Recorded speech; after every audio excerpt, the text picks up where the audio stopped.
Olá, eu sou o pastor David Paniago e essa é a leitura bíblica diária deste dia. Ela se encontra na primeira epístola de Paulo a Timóteo, capítulo de número 4, versículo de número 2, e diz assim: Pela hipocrisia de homens que falam mentiras, tendo cauterizada a sua própria consciência. Vou repetir: pela hipocrisia de homens que falam mentiras, tendo cauterizada a sua própria consciência. Primeiro, a respeito de hipocrisia. Hipocrisia de homens que falam mentiras. Essa é a característica marcante dos falsos mestres. A Bíblia fala, segundo esse contexto, que eles são apossados por espíritos enganadores e são divulgadores de doutrina de demônios, que tem sua origem no diabo. Eles seriam mestres desta hipocrisia. Hipocrisia é o desejo de parecer virtuoso sem pagar o preço de ser. No contexto da dramaturgia grega, o termo hipócrita era aplicado ao ator num palco de teatro. Visto que o ator finge ser alguém que ele mesmo não é, era aplicado metaforicamente a uma pessoa que atua em um papel, na vida real fingindo ser melhor do que realmente é, alguém que simula bondade. O hipócrita está sempre representando um papel que nada tem a ver com sua verdadeira personalidade. Jesus advertiu os seus discípulos contra o fermento do fariseu, que é a hipocrisia. Lucas 12, verso 1.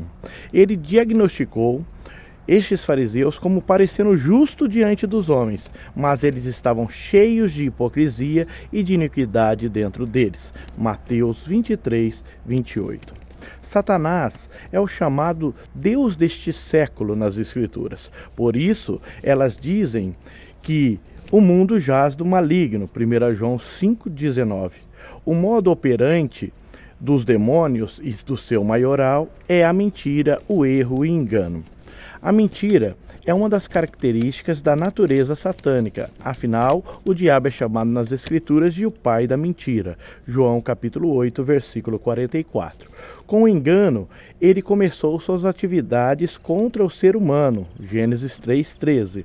E é com essa arma que ele e seus agentes ainda seduzem as pessoas. Apocalipse 12, verso 9. Hipocrisia e mentira é uma terrível combinação de palavras, uma vez que a hipocrisia é um falso comportamento e a mentira é uma falsidade. Ambas feitas intencionalmente, visando maldade. Desse modo, os falsos mestres enganariam conscientemente, não importando quão enganosa seja a máscara que encobre seus conhecimentos e sua religião. Eles nem mesmo creem naquilo que ensinam. A segunda parte do versículo fala a respeito de cauterizar a própria consciência, que esses mestres cauterizaram a própria consciência. Alguns acreditam que esses mestres teriam suas consciências marcadas por Satanás. O verbo grego para cauterizar ocorre no Novo Testamento e significa normalmente marcar com ferro quente. A ideia existente atrás dessa marca era a seguinte: às vezes se marcava escravos e gado com um sinal que os identificava com seus amos.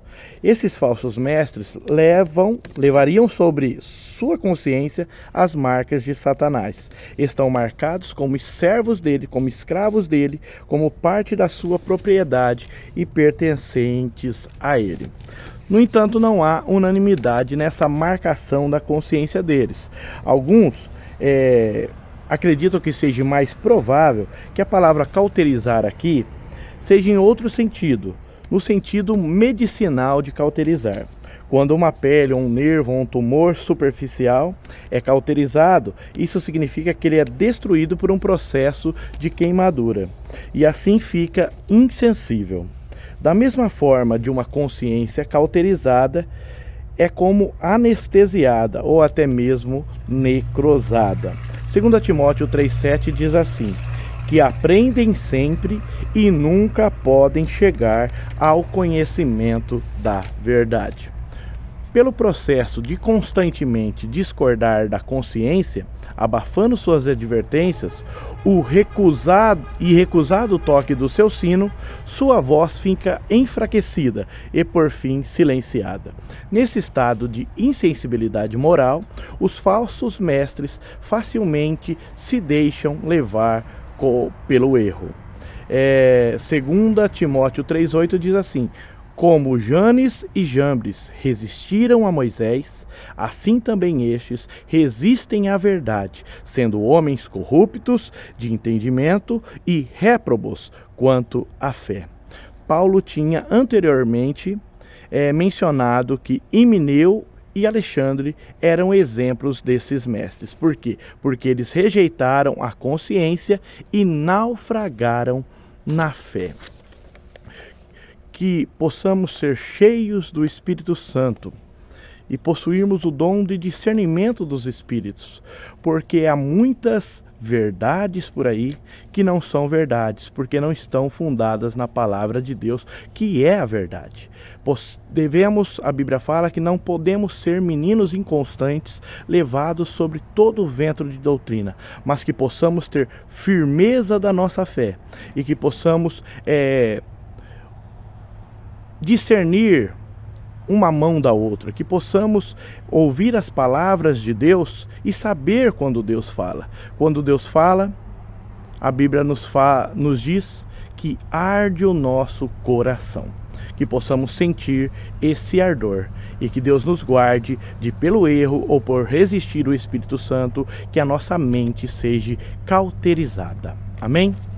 Maravilhoso Deus, Pai Santo, tremendo e poderoso, mais uma vez, Senhor, diante desses que assistem, eu intercedo em favor da vida de cada um deles, que o Senhor venha guardá-los do erro, de tropeçar em palavra, de tropeçar nas doutrinas, Senhor Jesus Cristo, que segundo a sua palavra, há até doutrina de demônios. Ó Deus Santo e maravilhoso Deus de glória, que possamos ter uma vida cheia do Espírito Santo e do temor do Senhor, e que possamos te louvar, nos afastar também da hipocrisia e da mentira, Senhor, porque são obras da carne, são obras, Senhor, do Deus deste século, que possamos estar cada vez mais cheios da verdade, cheios do Teu Espírito Santo. Amém.